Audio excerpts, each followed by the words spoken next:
Aanhin mo ang gwapo kung sasaktan lang naman ang puso mo. Doon ka na lang sa pangit. Mata mo lang ang sasakit. Kaming mga lalaki para lang daw kaming mga labahin. Iwanan mo man, hihintayin ka pa rin. Horror. Ang kagwapuhan kan sarong tao hindi yan nakikita sa panlabas na anyo. Nakikita yan paglabas ko ng pinto.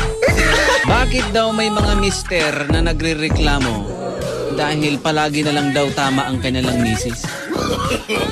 No. Eh yan naman talagang hiniling nyo mga mister eh. Tamang babae.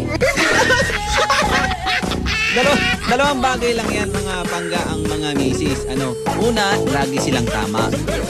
Dahil kung hindi, ikaw ang tatamaan.